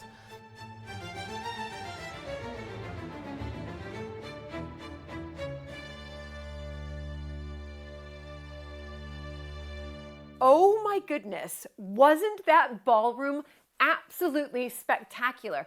I mean, the atmosphere and those wonderful, wonderful windows flooding the room with light, it was amazing. And I felt as if I was stepping into a historical novel, which frankly isn't too far from the truth. This wonderful, look at these portraits, are stunning. This lady is interesting because she is the great aunt of Jane Austen. And Jane Austen's mother was called Cassandra after her. Jane Austen's sister's called Cassandra after her. She was Cassandra Willoughby. And the names of Willoughby and Middleton, in their Sense and Sensibility, are from this family.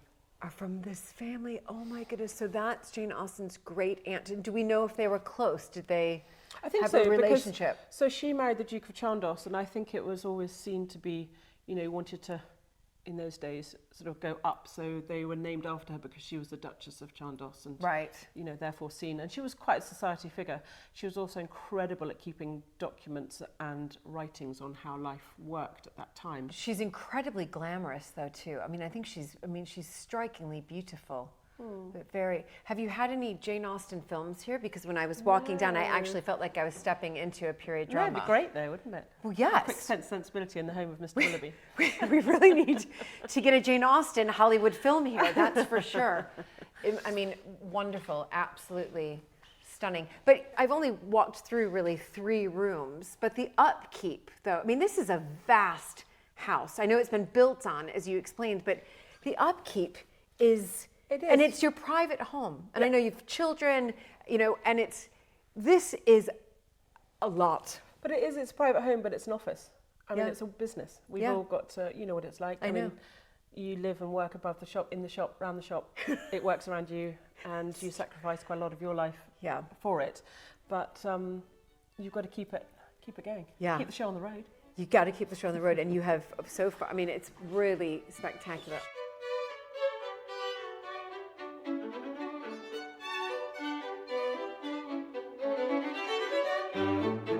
So here at Mapperton, much of the contents and the furniture actually comes from the original family ancestral seat, Hinchingbrooke House, which had been in the family for over 350 years. It was the home of the Earls of Sandwich, but unfortunately, it was sold in the 1950s. And the same thing happened to the Willoughby family. After the First World War, Birdsall House became the main Willoughby family residence when Middleton Hall and Woollerton Hall were both sold. However, many of the pieces at Birdsall were brought from both of those family houses, and one of those treasures is absolutely stunning.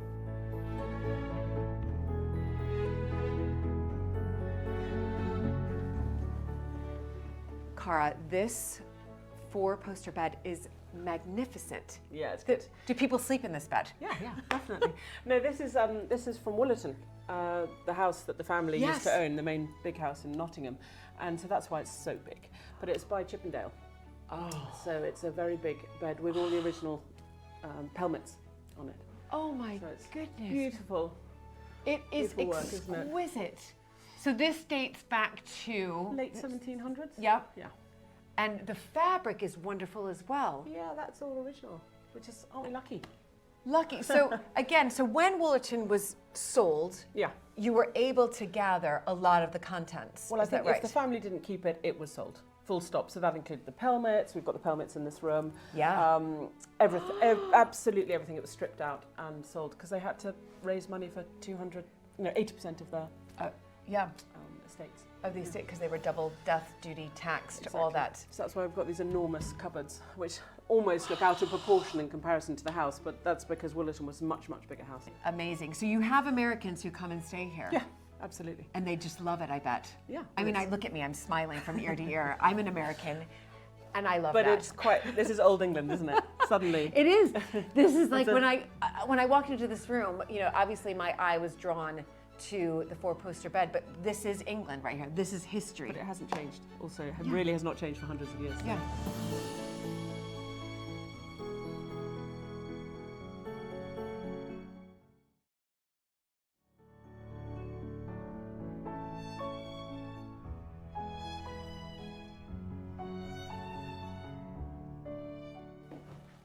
Can you come? I feel like I'm coming into, obviously, the private part of the house, if you like, but incredible kitchen.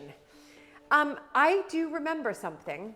So obviously, because we're both part of historic houses, and there's all these awards that happen, and I remember, I'm sure you won the kitchen award. Yeah, in 2019 we won the kitchen award. Yeah. Right, I remember. So they started it all up because the first thing that many generations do now, many family members do when they take over the house, is put in a new kitchen because they're so family based. They want, you know, space for the whole family to be in one room. They don't have the staff they used to. So now they wanted to have a prize for innovative putting kitchens into these big old houses. This is incredible though, because I walked from that, you know, historic looking part of the house into, again, this is still the historic part of the house, but you've modernized it and made it much more, you know, family center, heartbeat. Yeah, but this is where we live. I mean, we live in a massive house, but we actually all live in one room. Right. Ironically. Yeah. So I've got 3 children, 3 dogs. You know, we all live here. This is home. This is the beating heart. Yeah, and it's wonderful just to see the difference and really how these houses have evolved. Yeah. And we're much more relaxed now. Yeah. When this house was running at its best in about sort of 1870s, they had 17 house staff, 20 gardeners, grooms, goodness knows what else, 2 walled gardens, 5 acres of glass houses. You know, it's incredible. Now, none of that. No, right, that's exactly right. None of that. And I actually prefer it. Yes, please. Thank you. I actually just prefer it like that because it keeps me busy. Yeah, totally. I can just sat for hours doing needlepoint. Yeah. Can you bored? So you did this project. Obviously, this will be. I always think of it as like a legacy. You know, as you are the. What are we going to leave behind for our generation? Exactly. So we had the Victorian kitchens that were downstairs. Then after the Second World War, they stopped being used, and when there were many less staff, there became 1 cook and 1 housekeeper, and they used these kitchens from the 1950s. So this was 6 different rooms, which we've knocked right the way through to make this kitchen. So it had to be somewhere that we, you know, lost a little bit of the old history, but in doing so, made a bit of the next history. Well, that's perfectly put, and also. Look at this view here as well. I mean, this is just a wonderful, amazing, unspoilt view of your garden and just of the landscape. We're really lucky. It doesn't have anything that has been built in the last however many hundred years. Yeah. So there's nothing's changed. And you can imagine this. When Capability Brown designed it, you can imagine that it looked almost similar to what it does. Right, and that's what's incredible at Capability Brown. I mean, that you are looking out to Capability Brown design right here. Yeah. I mean, wonderful. I do wake up every morning and appreciate my view. It's not something that gets lost on me. It's incredible. Every day, as historic homeowners, we do respect the past life of these wonderful, wonderful buildings, but also recognize a need to adapt them for modern life. And at Birdsall, Cara and her husband James have taken care to both preserve and modernize.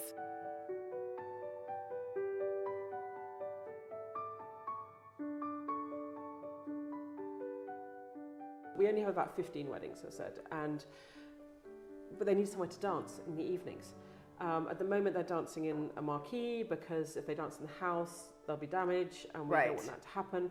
So what we're doing is we're turning the Victorian kitchens into a evening event space. So it creates a whole nother entity for us. That is fantastic, because before you said they had their wedding breakfast in the oval room and the ballroom, but then they would dance in a marquee. Yeah. Is that right? Exactly. Now you're bringing everything in-house. And I think when people want to look at a wedding in a house like this, and they want the historic surroundings, they could have a marquee anywhere in a field, wherever they wanted. They want something that's all unique and on site.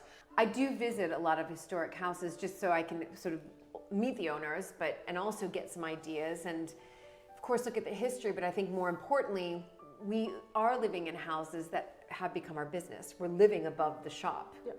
So I always remind people when they say, oh, your house is amazing, Mapperton, it's beautiful. I'm like, well, it is, but it's also a business. In order to restore the tapestries or repair for the roof and to make sure that the stonework is done correctly in the windows, usually for most of us, it's about opening up the house in some sort of way. So downstairs is totally, you'll see it is, there's nothing in there, it's just the shell. But it was damp and it was in need of a lot of restoration. So if we can then develop it, use it, pay off what we've borrowed to make it work, and then after that we've got an area of the house that wasn't used and is now being used. Yes. If our son wants to change that in future years, then that's fine. But we've done what we need to do this generation to ensure that another bit of the house stays viable. Yeah, and that's what it is. And this is, this is a vast house. And as you said, those two wings were added on. There's a lot of work that goes into this. Yeah, but I think the family, when they were in sort of 1870s, when they were running at their best, they had parents, 13 children, 17 house staff. So you're constantly got, in your 30s, of number of people in here without any guests. So it was running as a big ship. Right, it was running. You're just running it as a slightly bigger ship, really, with weddings. With less staff. That's right. And that's why these houses... We've got to adapt to this world and adapt to how we can run them, because we can't run them in the way that they were built. No. So we have to run them in the way that we can manage in today's age. It's perfectly put. Perfectly put. Well, cheers to that. To my lovely Birdsall mug. Can I buy one of these? You can have one of them. Okay, thank you. It'll be my souvenir. Well, I could not wait to explore downstairs, where the Victorian kitchens once were, and where Birdsall next chapter is literally coming to life.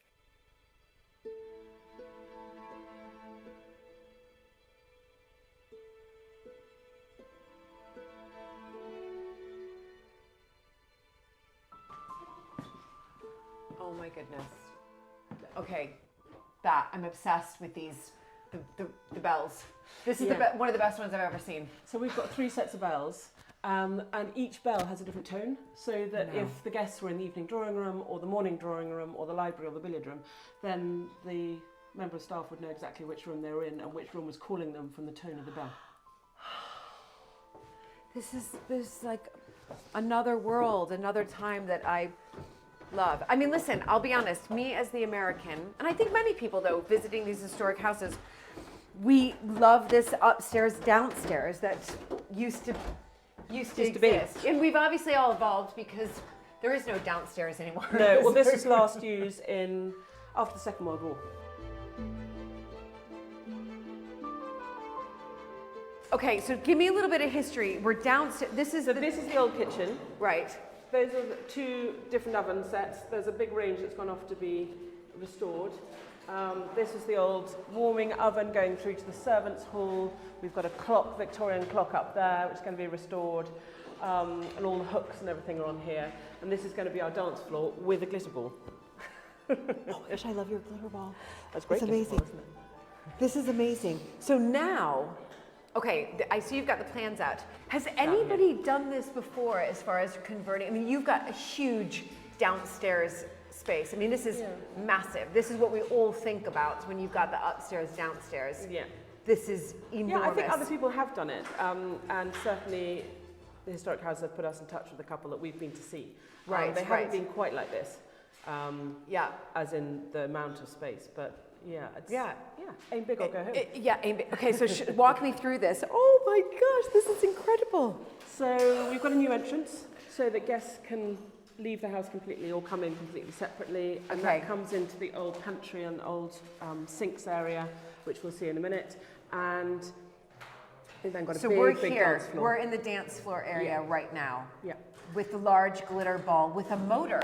It's got to go round. It's brilliant. Fantastic. Then we've got the cook's room next door. Okay. Where the cook had her organisational room and her desk and things like that, the old original head cook. We've got staff cloakrooms, which used to be carpenters' offices. We've got the old servants' hall, which is a really big sitting out area for new guests. Right. And a new bar is going into a room adjacent to that. Then we've got an area for eating in the evening, so we can put out a buffet that people can pizza, whatever with it. Exactly late night snacks. Exactly yes, that. yes. And a cocktail bar, so they can go and have cocktails there. Gosh. So it's going to be good. Unbelievable. It's a big project. It's a big project. So what are you doing as far as aesthetically with the look of it? Because we're trying to keep it very much like the old kitchens. We're trying to keep the atmosphere. Right, and you said you're restoring that. Restoring the old ovens. Right. They're all off. That's all the soot still from all That's the soot. hundreds of years of So cooking. this is not paint? No, that's not paint. That is soot. No. Yeah. Oh my, so what will you do with this then? To be fair, probably take it off because it's going to get on people's clothes. And so it's not going to be very friendly for people. But we could paint it black, but actually underneath is really nice old stone. So I think we'll keep that. We'll just brush it back. So this is the cook's room through here, is that right? So this is where the head cook used to live. She probably had all her ingredients in here and things like that.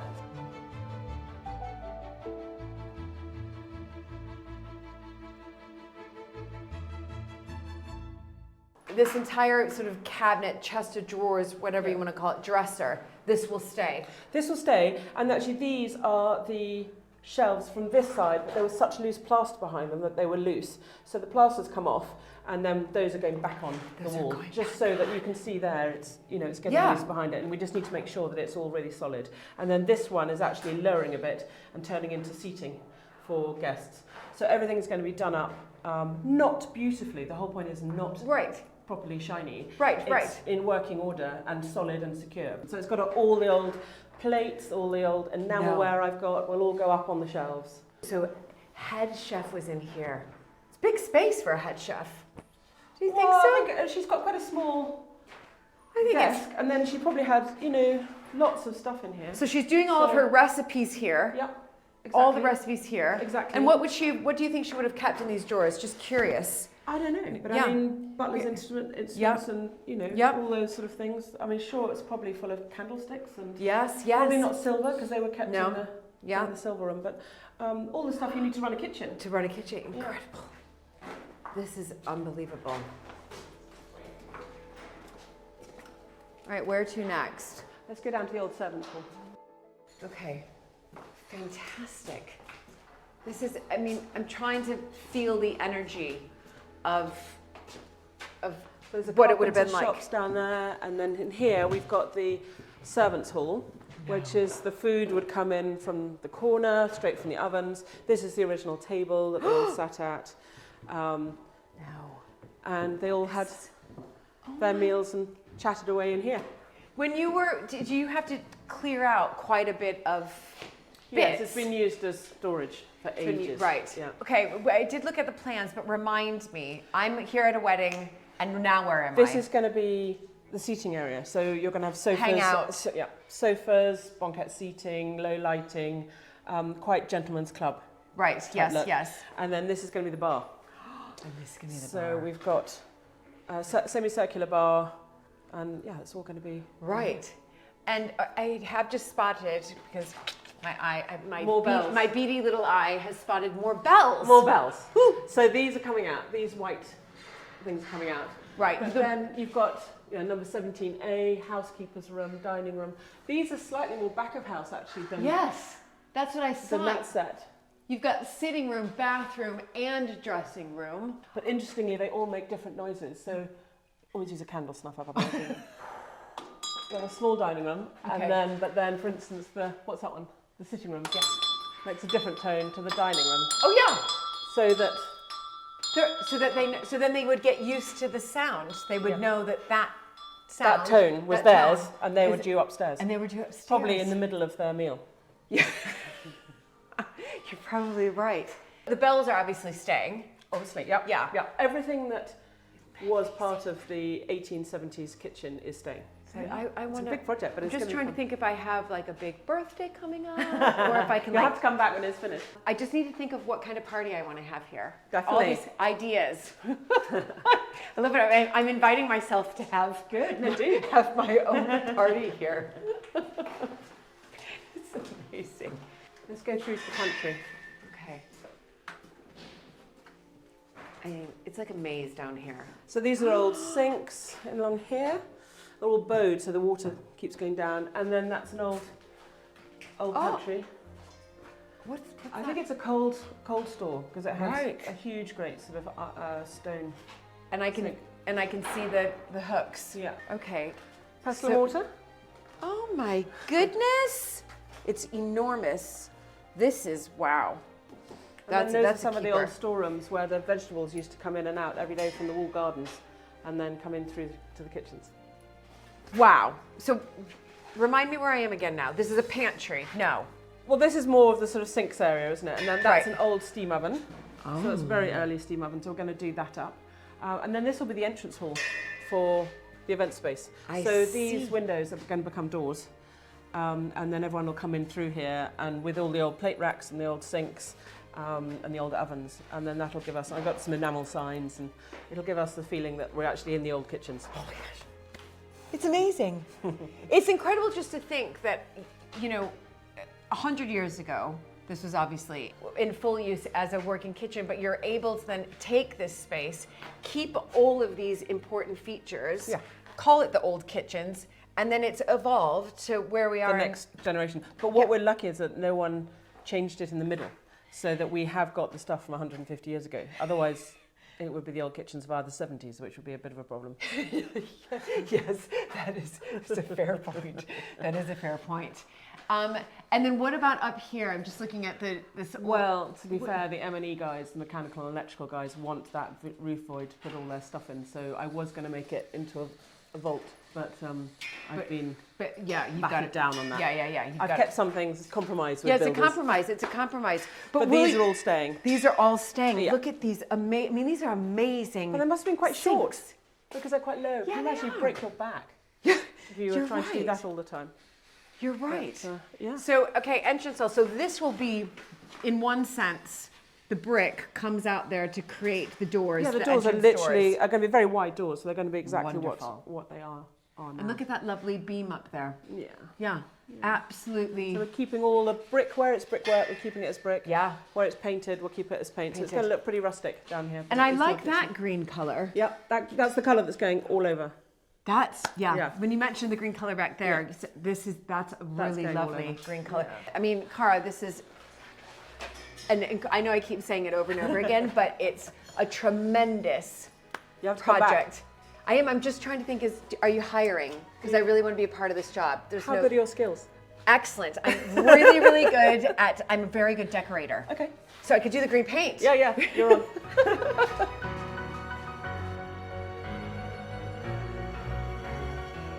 Oh my goodness, the transformation that is taking place downstairs at Birdsall is absolutely breathtaking. History is really being brought to life.